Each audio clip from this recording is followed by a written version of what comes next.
Welcome to Surrender School. This is the Essential Enneagram Empowered 12-Step Workshop. Okay, we're going to start with our mission statement. At Surrender School, we recover. Our mission is to share 12-step and other supportive recovery solutions with those who want to live free from disordered or unhealthy eating. We are not an official 12-step meeting, but we do try to adhere to the spirit of the traditions.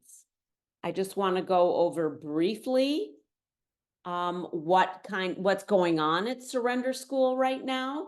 Now, in the past, we've done step studies, book studies, and we just got done at the end of February with the Science of Step 1. All of that material, all of that content is on the website. There are videos there of everything. So there's also a section on the website called Work the Steps, and it walks you through all 12 steps using the big book and the AA 12 and 12. You can do it on your own. You can do it in a small group. You can do it with your sponsor. And we also have almost all the meditations done for the steps. So each step has a meditation, or it will have. I think we're almost complete with that. So those are really cool. I encourage you to listen to those. If Surrender School has helped in your recovery, please donate. You can find the donate button at the bottom of the website's front page. It helps us cover domain costs, Zoom costs, hosting costs for the website. So if you can, please donate. And we also have a WhatsApp group. That's a good place to get upcoming stuff, just communication with folks in Surrender School. And it's a great place to meet people and get numbers, and it's a really neat tool. So with that, I want to say the set-aside prayer and we can get started. Let's take a deep breath. God, help me to set aside everything I think I know, to leave space for what I have yet to learn. And now it is my distinct pleasure to introduce Cher R. from Las Vegas, our fearless leader for this Enneagram workshop. You guys are about to be wowed. And with that, I turn it over to Cher. Hi, everybody. I want to welcome you also to the Essential Enneagram Empowered 12-Step Workshop, and it truly is a workshop. So as we go through, there'll be challenges for you every week that tie to not only the Enneagram, but also tied to the step. So with that, I'm going to just say, the word essential sounds kind of obnoxious, frankly, but if you take the word essential as like necessary, you must have it. That's not what this is. I'm using the term essential because I wanted the 3 E's. The term essential is basic. So this is a basic introduction. And what makes it different than like the books you might read or whatever, what makes it different is that I'm layering. I introduce a little bit of information and I introduce a little bit more the next week and a little more, and I'm layering it. And that's the way people learn. So it works out very nicely. This is probably the only workshop you've ever been that has a book that you don't even need to read the book, and you will learn everything you learn without even reading the book. But some people like to have a book and they like to look at it. I do refer to it.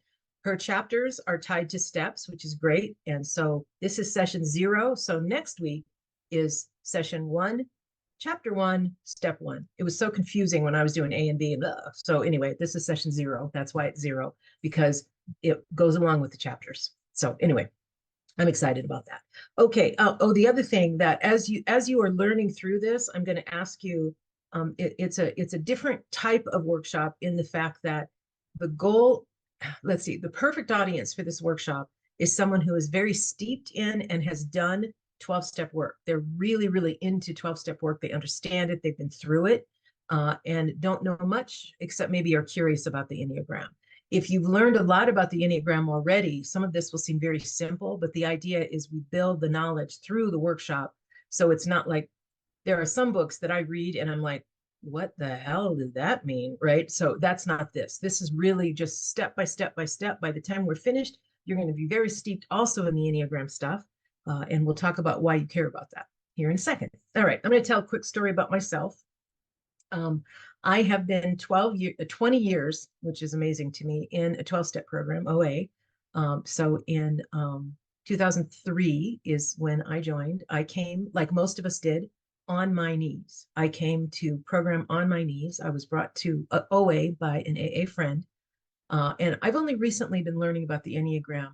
I retired 2 years ago, and so this has been my study for the last couple of years, and I'm just loving it. If you read my intro, then you know that I'll explain a little bit later too. You know that working through the steps, the first few times, absolutely super imperative, but I needed something a little bit more, a little deeper, a little deeper, I guess is the best way to say that. And that was what that was. I am an Enneagram type 8, which is the challenger. I had a very successful career in software. I was the deputy chair a few years ago. I was an English teacher when I first got out of college, lots of stuff. I worked for 50 years, and I had lots and lots of jobs.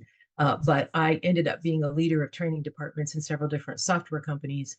Absolutely love doing it. What I discovered, and in one section for about a decade, I traveled the world and taught sales training to people who demonstrated software. And it was beautiful. And what I learned to identify is one of my best skills is turning complex concepts into tactical, practical actions.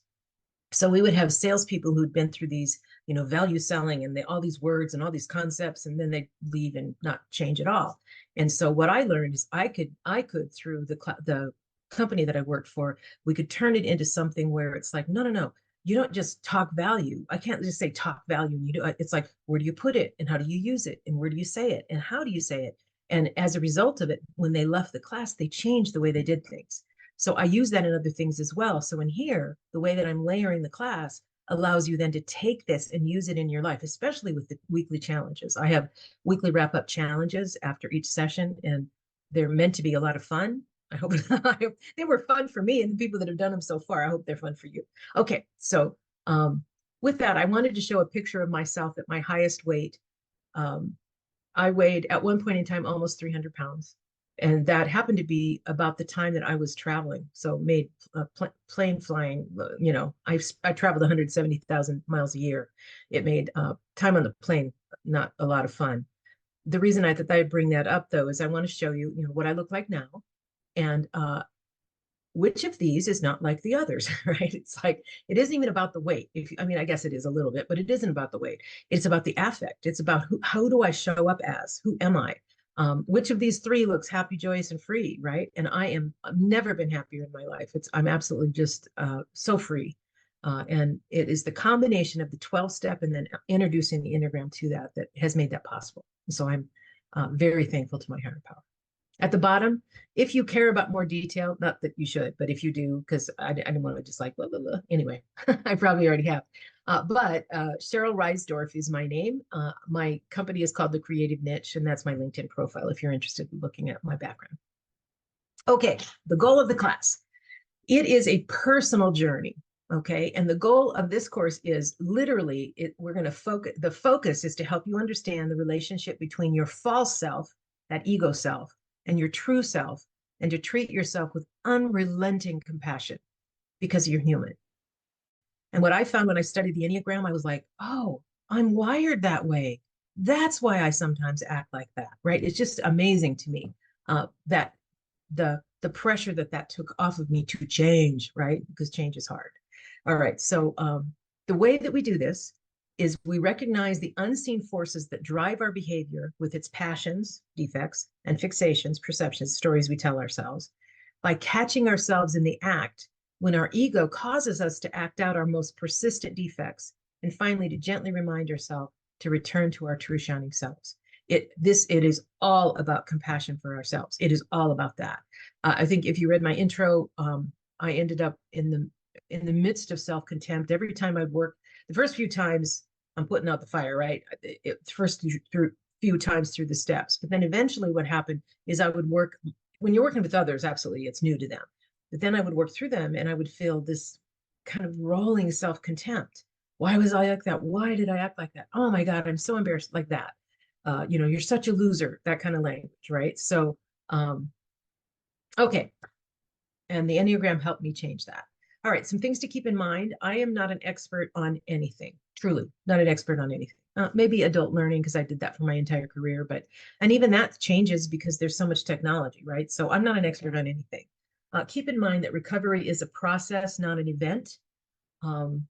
I believe, at least for me, self-contempt stops spiritual growth. It's almost as if my higher power said, okay, you can hate yourself or you can grow spiritually, but you can't do both at the same time. So pick. And I pick spiritual growth for sure. I do. Now, there are going to be office hours for questions. Like if you're not quite sure what your Enneagram type is and you'd like some guidance there, if you just want to share what's being uncovered for you and so forth, we'll have office hours. That's Tuesday and Wednesday at 8 a.m. Pacific time. I'll have a slide on it later, but anyway, so there will be office hours for an hour twice a week. Come and talk to me. And then also, I'm going to ask, if you started to read the book, if you've just read the intro, that's good. Some people read on, can't help themselves. That's okay. But focus on your own type for now. There is so much information here. And usually almost all the books say, don't try to type other people. Seriously, there's no way to stop yourself from trying to type other people. You can't do it because you're like, oh, that's why he acts that way. I bet he's a 5 or whatever, right? So there's no harm in that unless you tell them and it drives them crazy. But anyway, but focus on your own type for now. There's so much information here. I will tell you another thing that I learned through the years is no one can pay attention all the time, not even your mother, right? Listening to you. That doesn't happen. So the only way for that everyone is like engaged is you kind of zone in and then you zone out for a little bit and then back in and back out. So what I'm going to ask is for you to do that purposefully, like on purpose, zone in when it's your type and feel free to just kind of zone out a little bit when it's not your type. That's perfectly fine. I'd rather you do that. The cool part is everything that I would like you to learn here, you can learn in the class doing the assignments, but you don't have to do the reading. So if you haven't bought the book yet and don't feel like you're not a reader, that's not how you learn, perfectly fine. You'll learn everything you need to learn without doing that. My goal really is to make the homework as simple as possible. Not simple, I suppose. Maybe, yeah, I guess. It's not time consuming. It's not hours of work before you come in. I don't like classes like that. I don't want to waste your time. Okay. Usually the weekly cadence, the way that this works is that we cover the material. We'll tie it to the step because in the book, she doesn't tie it to the step very much. So I've basically tied it to the step with tactical, practical exercise. On all the exercises, stay safe. Don't do anything risky. Not that I'm not asking you to skydive or anything like that. And then I will introduce or explain kind of deeper concepts and a new way to look at it. I teach a lot with metaphors. And so metaphors help you kind of link it into your brain. So we'll do that. And then we'll have time always open for questions and sharing. There'll be a section. Today, there was no section up front for sharing. But at all the other sessions, there will be right up front, 2-minute shares for you to share what you learned when you did the challenge for the week from the week before. Okay. All right. This is my simple understanding, and I mean simple, and it is mine, understanding of the Enneagram and how I use it in my 12-step work. Okay. So just imagine that you're a little baby and you're laying in the crib and you wet your diaper. If your mother doesn't come and change your diaper in like 2 seconds flat, it's not language yet, but you have this thought, right? And different types, actually, that young, have different ways they think about what happens. So like a 1 would say, well, isn't this perfect? Oh my God, right. This should never be happening. Okay. A 2 might say, this must mean I'm not loved. A 3 might say, don't you know who I am? A 4 would be like, I'm too special for this. A 5 would be like, I wonder what causes that to happen, right? A 6 would be, oh my God, I'm going to die. A 7 would be, this feels kind of good. I kind of like this, right? An 8 would be, well, it looks like I'm going to have to handle this myself. And a 9 would, well, maybe if I just ignore it, it'll go away. So every type has a different way to react, even as little bitty babies. And as a result of that, what happens is our ego starts building a wall. I need to say, I have no complaint about the ego. We need our ego. It is absolutely, I know some people will talk about the ego being evil, and no, it's not. Its job is to build that wall that protects us. So that little baby, that ego structure starts building that wall as a little baby. And you need that ego structure. Like in a child, you couldn't even survive a playground if you didn't have the ego structure. You need that. So you build that wall and it starts building it to defend you so that you can live in the world. Now, what happens is, that ego structure turns into a game of Simon Says. it tells you to do stuff and you do it. And it tells you to do stuff and you do it. And eventually you think it's you. You think that ego structure is you. And as a result, what happens is you begin to imitate that ego structure. That's how you live your life, in imitation of the ego structure, right? And we believe that it is us. That's what we see, is that this is us. All right. The 12-step, we come on our knees to a 12-step program, and it starts to crack the shell of that ego structure. It starts to dissipate that shell a little bit so that we can work on ourselves. All right. So our first time or two through the 12 steps, that is about cracking the ego structure. Now that the fire is out, our ego structure is cracked, and it's time to do some work beyond that. Always beyond that. Bill W. built this thing to get us basically off the drugs, off the food, off the alcohol. Right? That is, the fire is out. You know that story of the guy that his pants are on fire, and he says, why? It's like, don't ask why, just jump in and put the fire out. Now the fire's out for us.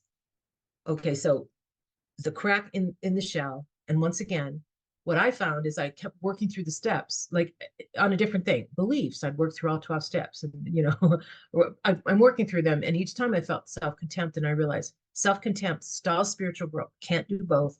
So I need to find something else. And that was the Enneagram. One of the things that I'm going to do as we go through this, we're going to talk about the steps and our difficulties with each step by type. So as step one, obviously, I'm an Enneagram 8, and I'll talk about that off and on, and it'll make more sense to you later on. But an 8 is called the challenger, and we want to be strong and courageous, right? We want to be strong and be in control of things. And step one is about surrender, right? I want to be in control, and step one is surrender. Yeah, you can imagine how fun step one was. All right. So every week we will have type challenges, and they get harder each week. That's a gradient. If you think, most people, when they think gradient, you think of color, like goes from light to dark. Well, this goes from easy to harder and harder and harder. And the idea there is that we'll challenge you with each step. Okay. Helpful definitions. Okay, so the first one is passion. And whenever you hear me say the word passion, or in Enneagram, you hear the word passion, think defects. And usually, in our world, passion means, oh, I'm so excited about it. But instead of that, think of Passion of the Christ. He was not too excited about that, right? So, passion actually means suffering. So if you think about it, the passion is the defects that keep returning, or in some cases never left. They keep returning, and they seem to cause my suffering. So in my case, right, an 8, I'm called a challenger, and an 8, almost every one of the defects and almost every one of my amends that I need to make was because I got in somebody's face.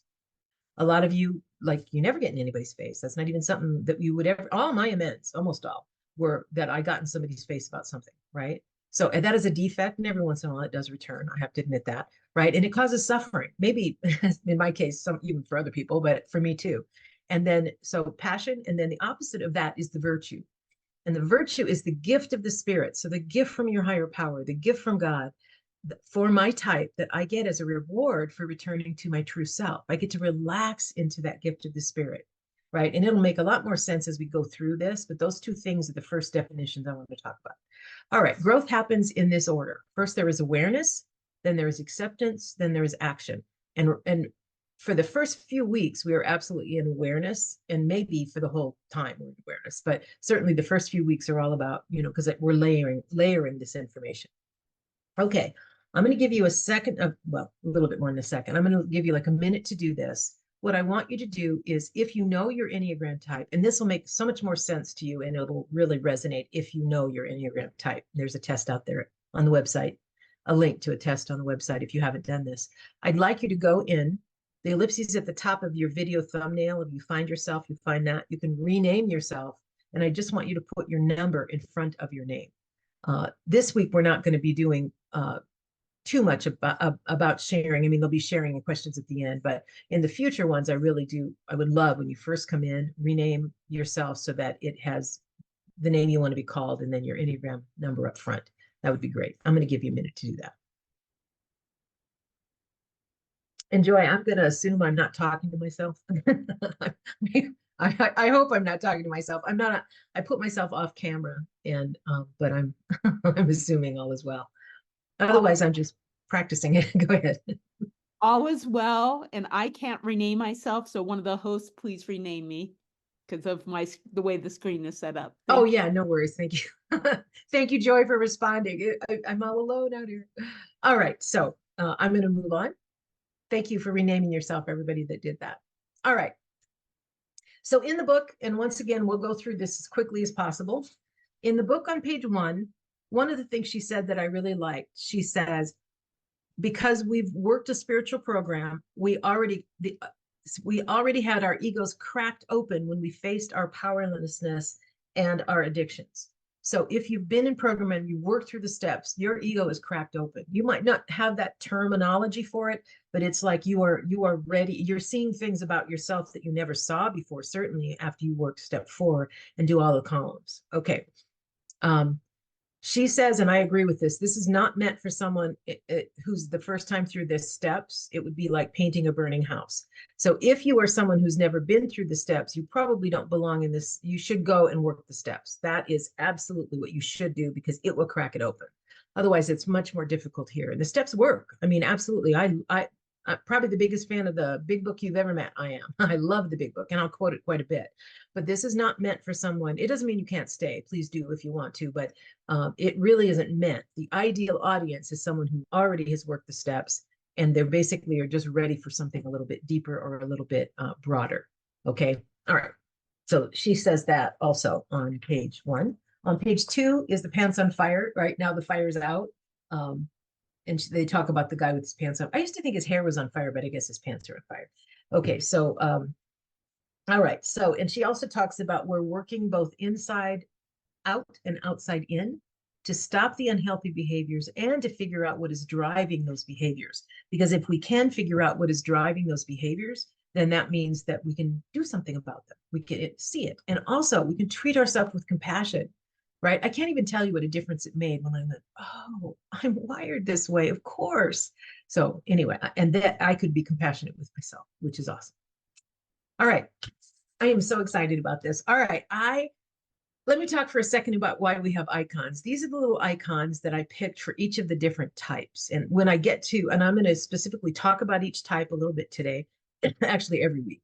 So, and I'll explain why I picked the different icons when I get to that icon.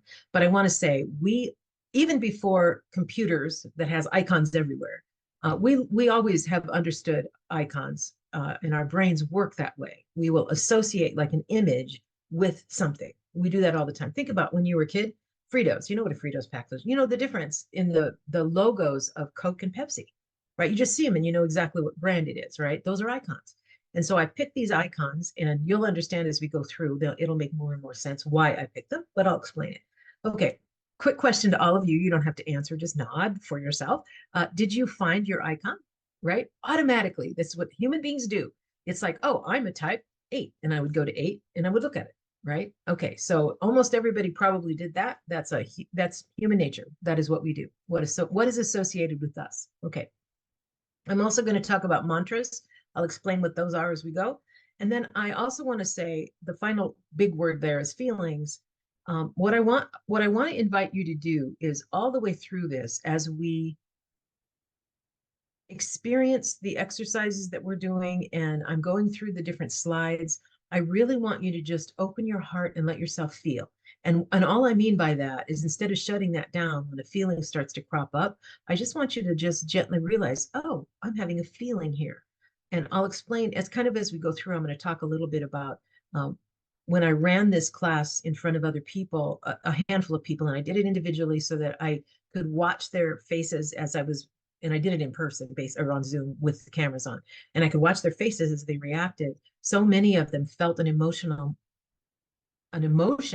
whatever it was. They felt an emotion when I read their mantra or when I talked about some of the other things that we do. And if you don't feel it, if there's no whatever, then you're probably mistyped, because these should be challenges for you, not easy, right? And the same thing here. There should be an emotional, just oh my gosh, right? And sometimes a pushback, and sometimes, oh yeah, I am like that, but some kind of an emotional thing. So watch for that. And if you get the feeling that I'm not feeling anything, this is like, yeah, then you might be mistyped. You might want to come to the office hours and talk to me again. Let's see if we can get you with the right type. Or as you're listening through it, something might hit you that you didn't even know you were that type, but it really hit you emotionally. That's a really good thing to watch for too. Okay. And a lot of people are mistyped right off the bat because what we are accustomed to in tests like this, like Myers-Briggs or any of those, is how we show up in the world. And how we show up in the world is very different than how we are wired. So Myers-Briggs and those things are basically how you show up in the world. The Enneagram is how you were wired. So even that little bitty baby was wired that way. Okay. So let's go ahead and cover each of these individually. Okay, so this first one is I picked the little beaver because they're very industrious. They do things right. They do things perfectly, as a matter of fact. Type 1 is also known as the perfectionist. Their passion or defect is anger at themselves and usually repressed. Okay, but their passion, that defect, think passion is always defect. Okay, their virtue or gift of the spirit, and once again, this is the gift that you get when you're living in your true self. The gift of a type 1 is serenity. Now, the thing in black, I should be perfect, life should be perfect. That is the false, that is the lie that we tell ourselves, or the lie that we live under. We live under this lie that I should be perfect and life should be perfect. And then the mantra, and I want you to memorize your mantra, and that will be out on the website after the session is over. It'll be there for you to find. But the mantra is, it isn't always my responsibility. So that lie that we live under is basically impacted by the mantra if we say the mantra. Like if you say the mantra every day and you learn the mantra and you memorize it, and it's just that. To give you in perspective, I'm an Enneagram 8, right? And basically the lie that I live under is that I must be in control to be complete. That's the lie I live under. My mantra as an 8 is, in my vulnerability lies my strength. Do you see how they're not mirror images, but you see how that clicks away and basically helps dissipate that? That's the goal of that. Okay, so that's a 1. And once again, this information, in the future weeks, you're going to have a little diagram where you can write things down on. This first week, we didn't do that because it's a little complex. But anyway, okay, so this is the first information on the type 1. We're now going to move on to type 2. So this is type 2. This is my little dog. His name is Mayhem. And he adores me. He follows me everywhere. So that's why I picked him, because he's adoring. Okay. The type 2 is also known as the helper. Their passion or defect is pride in their giving. Their virtue or gift of the spirit, and once again, that gift of the spirit comes from when you're living in your true self, is humility. The lie that they live under is, if I give enough, I will be loved. Their mantra is, ask for what you need and ask again, for the best love comes from a full well. I have a 2, a friend that is a 2. And when I introduced her to the mantra, she teared up, because that's hard for 2s, to ask for what they need and ask again, for the best love comes from a full well. So hopefully if you're a 2, this hit you. All right, we're going to move on to 3. Type 3 is also known as the achiever. Their passion or defect is deceit, and it's self-deceit. They deceive themselves. The virtue or the gift of the spirit, if they're living in their true selves, is veracity, and veracity is self-honesty. So they go from self-deceit, and their virtue is self-honesty. The lie that they live under is, if I seem successful, I will be happy. And the mantra is, to get to truth, I must be informed by my feelings. Feelings, because 3s avoid feelings. Okay. All right, type 4. Type 4 is known as the individualist. Their passion or defect is envy of others. And their virtue or gift of the spirit is equanimity. And what it means by that is understanding that we are all one. We are all one, right? So no need to be jealous of other people in any way, or envious of other people in any way, because in your true self, you realize we all share this world, right? Great place to be. The lie that they live under is that I am unique and people need to know that. That's the lie that 4s live under. And the mantra for the 4 is, I have everything I need in this moment to grow. And once again, I'd like you to learn your mantras, because when you introduce yourself, I'm going to have, when we do sharing, not today, but next week when we begin to do sharing, I'm going to try to encourage you to use your mantra as you introduce. So I would say, I'm Cheryl. I have the characteristic of 8, and in my vulnerability lies my strength. So we introduce ourselves that way. I'm in an Enneagram group that introduced these mantras to me, and oh my gosh, it changed my life. I can't believe how much it changed me. It changed me so much because I could identify. And initially, when I heard my vulnerability lies my strength, what? I mean, it made no sense at all to me, right? My strength is my strength. Anyway, we learned. Okay. Type 5 is also known as the observer. Their passion or defect is greed, and it's not greed for like money, it's greed for knowledge more than anything else. Their virtue or gift of the spirit is non-attachment.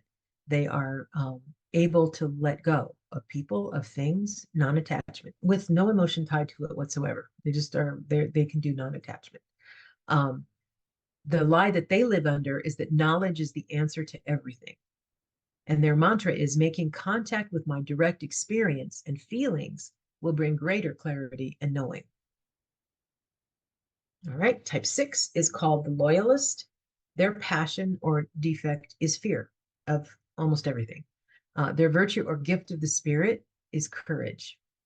And they live under the lie that people are untrustworthy and I must keep myself safe. Their mantra is faith is believing in things unseen. I am guided within.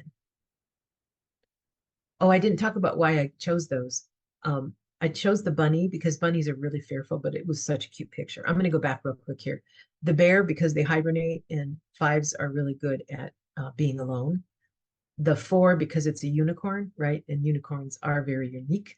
The 3, a peacock, because they really like to seem very together, I guess is the word. Okay, so now, sorry, I skipped that part. Okay, so now type 7. I think it's really obvious why I picked this because I just absolutely love this picture. These little otters are just the cutest thing. Okay, type 7 is the adventurer. Their passion or defect is gluttony, and it really isn't like just like you think of glutton like somebody that just overeats, although many of us do that or have done that. But it's not even that. It's gluttony for experience. They want to be involved in everything, and it's like more. I need to go here and there. Okay, and as you can see, their gift of the spirit is sobriety, which doesn't mean not doing that. What it really means is basically understanding kind of or accepting that they're a part of life, right? Sobriety means that they don't exercise, they don't need more all the time. Okay. The lie they live under is carpe diem, like live today, one after another, one more, that kind of feeling.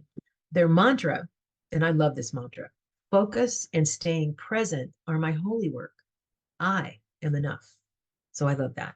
And I really did picture when I saw this immediately, that was, it made me think of 7. That's why I picked the otters. Okay. For the wolf, I picked the wolf not because 8s are lone wolves. I picked it because I saw a poster one time that said, wolves don't lose sleep over the opinions of sheep. And I love that. The 8 in me, the ego structure 8, love that. So I picked the wolf for that reason. The 8 is also known as the challenger. Their passion or defect is a lust for intensity, and their virtue or gift of the spirit is innocence. And what that means, what we mean by that is like looking through fresh eyes at things. And once again, the lie that 8s live under is I must be strong and in charge to be complete.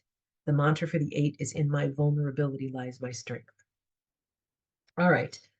Type 9 is the peacemaker, and I love this little sloth. And their passion is actually, their defect is sloth, but don't think of it as laziness.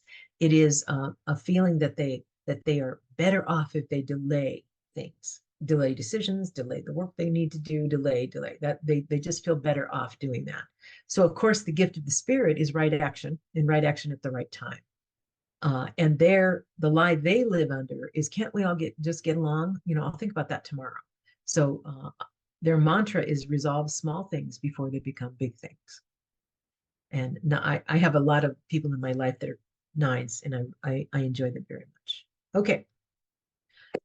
So there will be, thank you for indulging as we go through that. So each week will look kind of like that because I'll layer more information on each of those. Okay, the weekly challenge for your type is designed to help you see the crack in the shell from your 12-step work. That's why this really is geared for people that have been through the 12 steps, because it has cracked the shell. Will the Enneagram crack the shell? Sure. but we've already done the 12 steps, man, I'm telling you. So that shell is cracked. So let's take advantage of that. So these are designed to help you see the crack in your shell. All right. Welcome to the weekly challenge. This is, you'll do between now and next Sunday. Find your type, and I'm going to go over it, but it also will be on the website. So you'll find your type and try to do the weekly challenge and stay safe. Expect that it might be difficult, as it's designed to challenge your Enneagram types, ego structure, your automatic responses to things. This is something you would not choose to do on your own. So have some fun with it. And if it's something you go, oh yeah, I do that all the time, you might be mistyped. Okay, so think about that.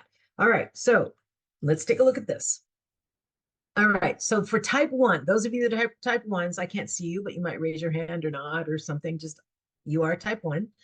Draw a picture with your non-dominant hand and study it through the week, celebrating its imperfection. So that's for the type 1s.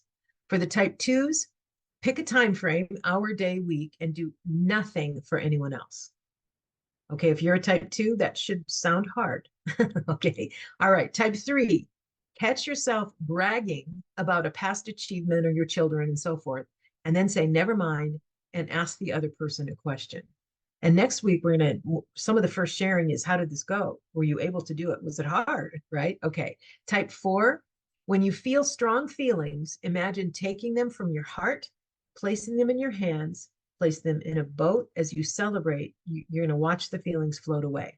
This gets easier over time. It's very difficult for us to do that because they feel so strongly. So anyway, this one's might be a little bit tough, but try it. Type 5, journal on all the things about which you know very little. Do not research any of them. Just write something up like this.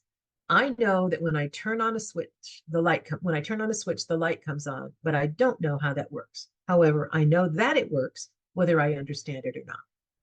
Okay. Type 6, write down the best that could happen. Imagine an amazing outcome like the end of a lovely, happy movie. Write down the best that could happen. Type 7, make a list of all the things you want to do when you are no longer a slave to your addiction, or a list of all the things you've already done since you are no longer a slave to your addiction. Type 8, pick a time frame, hour, day, week, and decide to wait for someone to ask for help, advice, and so forth before you step in or step up. So somebody has to ask before you step in or step up. And type 9, do some small thing that you have been putting off. Okay, these will be out on the website under workshops. You'll see it. Okay, don't forget office hours, Tuesday and Wednesday, 8 a.m. Pacific. Same meeting number as this, so it's the same exact meeting number. So, and surrender, no caps. All right. So before session 1, remember this was session 0. So session 1, which is also chapter 1, if you like to read, and step 1, memorize your mantra, do the step 0 wrap-up challenge, which is out on the website. Watch the Science of Step 1 SOS session 4 video. It's about a 20-minute or so video. You don't have to watch the whole thing. Watch as much as you need to be aware and accept powerlessness when it comes to bodily reactions, because she's talking in step 4 video, what happens in our body when we ingest our basically trigger foods or alcohol or whatever it is, whatever is your, that you're avoiding, that you're recovering from. If you already do accept, you completely powerless over that. You accept that, you don't even have to watch the video. But if you don't quite accept it, you want to watch the video. Okay. And everything that we have is on surrenderschool.org. Under workshops, you're going to select, in this case, for step 1 science, and then the link to that. If you go under workshops and you'll see the EEE 12, that's where your assignments are going to be. All right. So for next week, you don't have to write this down because it's out on the website. Page 11, I'm going to have you read the paragraph from the 12 and 12. That's paragraph. Page 12, read the whole page. Page 14, read the whole page. Page 18, there's a paragraph about self-contempt kills spiritual growth. So you have about 2.5 pages that you need to read for next week. And that is it. Okay, I'm going to stop sharing. Thank you for recovering with Surrender School.